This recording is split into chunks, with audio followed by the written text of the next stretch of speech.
Last time I came to Natalie's house, I upgraded her computer, her bike, and even her piano. You know how I know this is the #1 instrument? It's the piano, not the piano.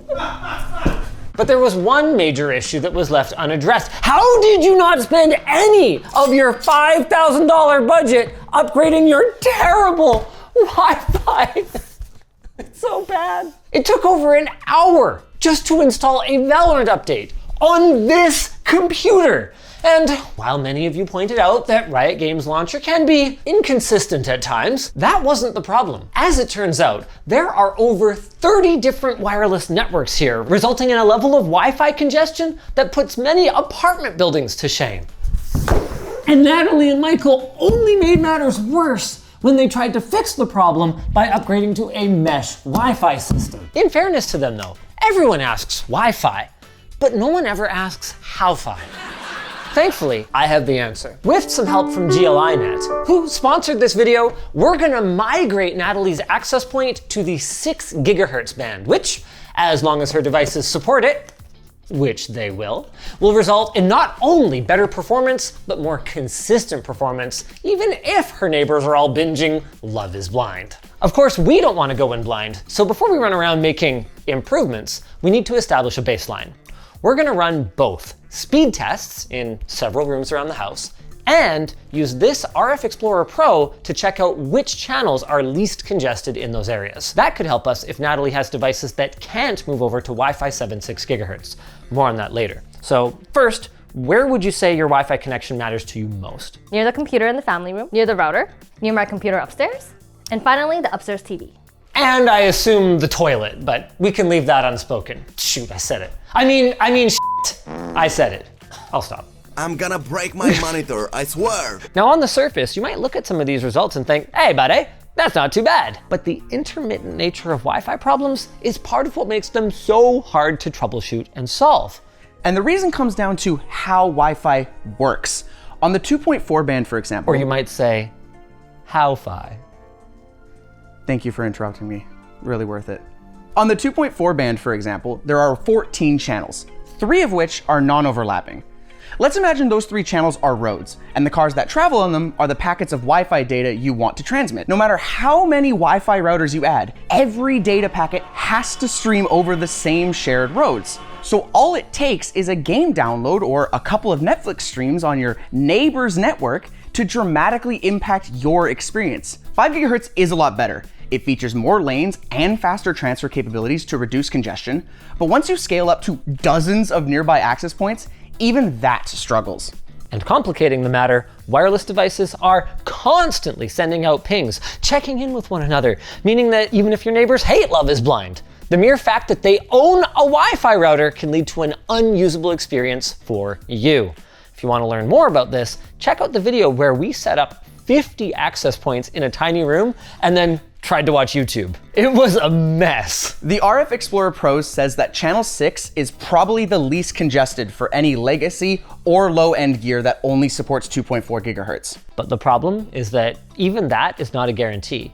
Many devices, by design, will actually channel hop around according to their own programmed, sometimes moon logic, often creating an even worse environment than it had to be if everyone just picked a friggin' lane and stayed in it. So you might find yourself constantly monitoring which channels are the most available. And a good way to do this for free is to use an app like Wi-Fi Man for Android, or good luck on Apple, because iOS doesn't give access to the antennas for their developers. Neat. With all of that out of the way, step 1 is to remove anything from Natalie's house that might be broadcasting unnecessary Wi-Fi horse plop. This should be a new series. We just call ourselves the Wi-Fi Mans. We just bust into people's houses and make their internet better. The old Pimp My Wi-Fi series was supposed to be a series like that. But after the very first one in Singapore, which did really well, we did one for my neighbor and it like bombed, but so we never did another one. All right, well. We bought a pimp outfit and everything, and I never got to wear it again. That's what he says. Disappears behind the car. Sorry. Got him. I didn't bring a cutting thing. Well, as long as it's unplugged. I didn't bring a cutting implement with me. I guess it's living there now. Sorry, boy. Afraid we're gonna have to put you down. 5 of these. It's amazing how much it costs to make your Wi-Fi worse. Look, I've made the same mistake myself. I was actually having a lot of disconnection issues with my Ecobee smart home thermostats because I didn't turn off the 2.4 gigahertz antennas on some of my Wi-Fi access points. I'll put this with the rest of the... Wait, so are you just like pretending to work right now? You don't even have internet. I closed my windows for the editor. With that out of the way, it's time to set up the Flint 3 from GL.iNet.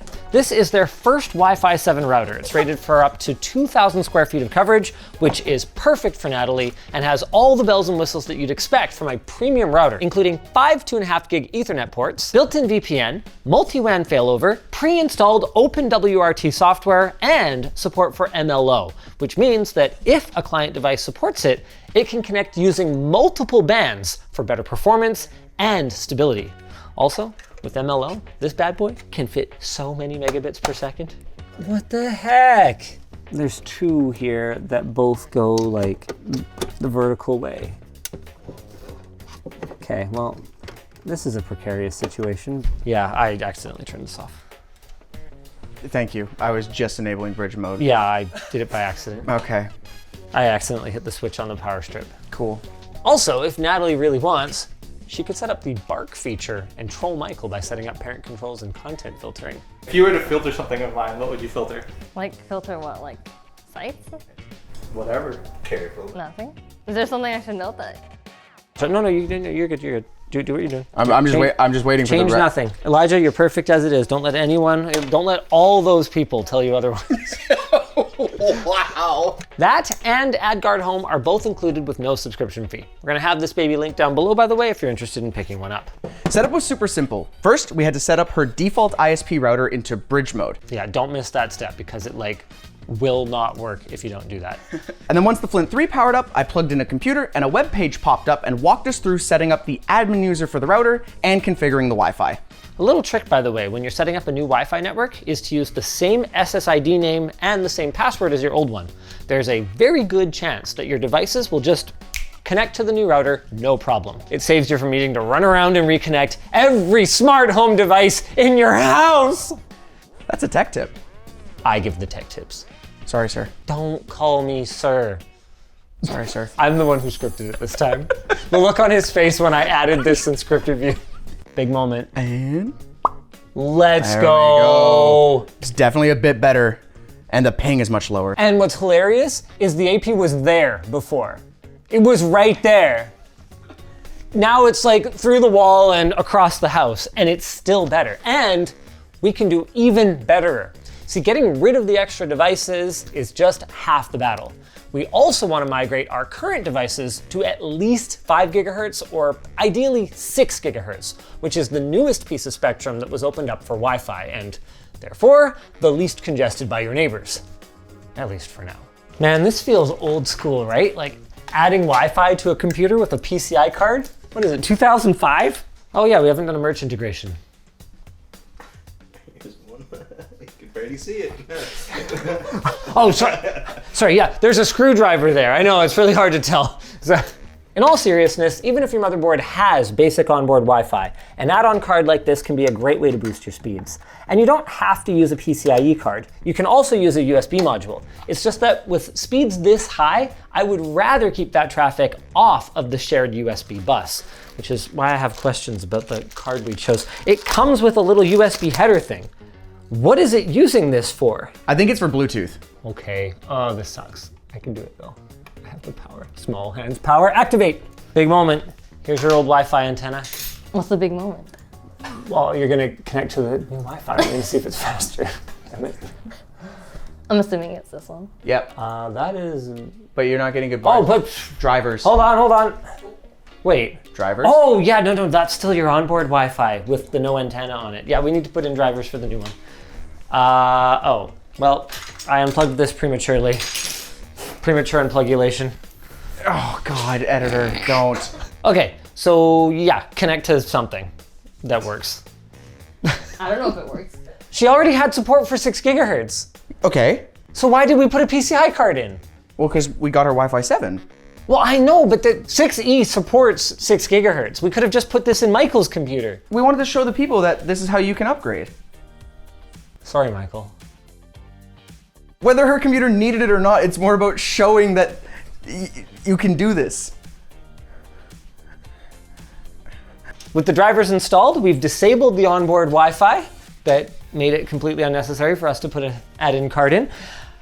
Now is the big moment. Do you want to go ahead and connect to here? We're going to change all these names after anyway. God, I forgot. There's so many. Can you scroll? Just keep scrolling. Just keep scrolling. It's freaking ridiculous. Okay, huge moment, Elijah. Did we do a good job? This is where we find out. I guess we will. Okay. Google speed test. Well, no, we should be downloading Valorant. Oh, sure. Let's download Valorant. Also, this is, I assume, better. Yes, it's a little bit better. That is so much better. I would have gotten out of here so much faster. You wouldn't have been late for softball. This is way better. Now, to be clear, this is not the maximum speed of Wi-Fi 7 by any stretch of the imagination, but this is completely across the house, through multiple walls, through a floor, and now we are getting a very acceptable experience. There's another key part too. So you can see our pings are a little bit inconsistent right now. They're going anywhere from 80 milliseconds all the way up to like 160 milliseconds. Okay, but that's because we have a freaking download going in the background. If all you were doing was gaming, look at that consistency.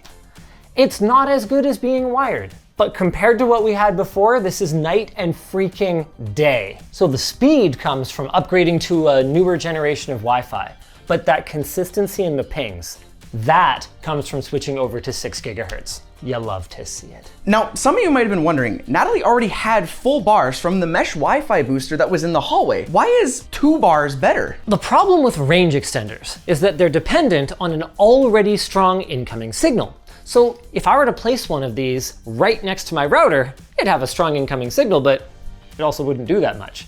But then if I were to put it at the edge of my router's range where the signal is already weak, well, it doesn't magically heal the network. So I might think that my coverage is better because I've got lots and lots of bars on my devices. But all I've really done is add more latency thanks to an additional signal hop. Now I can practically hear you screaming into your monitor. Why don't you just run an Ethernet cable? Or failing that, what about Ethernet over power line or coax? And you know what? You're right. Those are fine options, but depending on your situation, you might not be able to, and we're here to give tech tips to all the people. If you want to learn more about Powerline and Mocha, we're going to have videos featuring those technologies linked down below. Keeping with Wi-Fi then, there is more that we could do to improve Natalie's network. For one thing, I could line the walls with some sort of RF blocking material. That would prevent Natalie's neighbors from interfering with her Wi-Fi. See, there are some devices that simply can't leave the 2.4 or 5 gigahertz spectrum, like some smart devices. But that would be crazy. I think this is enough improvement for one day.